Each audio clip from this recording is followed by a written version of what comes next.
Nimapada block Tulsipur panchayat अंतर्गत बंदेश्वर ग्राम में प्राचीन नदी कूड़े बहु पुरातन पाताल फुटी बंदेश्वर शैव मंदिर रही शैव मंदिर में दैनिक पूजा सहित वर्षर विभिन्न पर्वपर्वाणी में आखपाख अंचल यथा बंदेश्वर चहटा चौरासी हीरापाटना आदि ग्राम सहित निकट गाँव बहु श्रद्धालु आसी निमापड़ा काकटपुर मुख्य रास्तार 2.5 किलोमीटर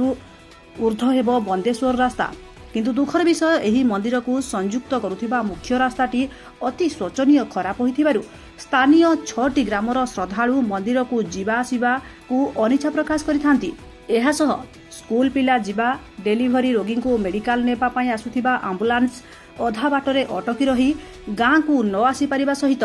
से अंचल रे छोट बड़ दुर्घटना रे सम्मुखीन होइथिबा ग्रामवासी अभियोग करिसंती। मंदिर उन्नति ठाकुर दाता माने इठिक आसवाई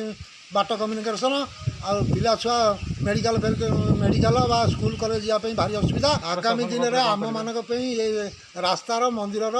ट्यूबवेल जहाँ जमी अच्छी सब जब ठीक बा से न आम मैंने राजरास्ता को ओह्लैया बाध्य हूँ। ए रास्ताटी मुख्यमंत्री सड़क योजना रे अंतर्भुक्त होईछि किंतु एही वर्षा सीजन रे काम आरंभ संभव न होई परिबारु खाल खमा पोतिबा पई पंचायत फंड रु किछि अर्थ व्यवस्था करिसंती बोली स्थानीय सरपंच प्रकाश करिसंती। सत आज 3 वर्ष होलानी से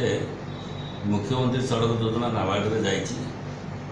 2 किलोमीटर 800 एग्रीमेंट हेछि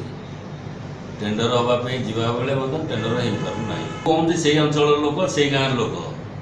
तेणु गाँ वाला जो बारंबार मत अभियोग करते जेहेतु शीतर जाइए निजे किसी मो पंचायत को करपारे एत लंबा रास्ताटा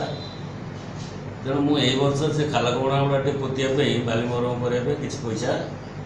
व्यवस्था कर। निमापड़ारू शिशिर कुमार स्वाई रिपोर्ट DTV ओडिया। बरगढ़ जिला शोभा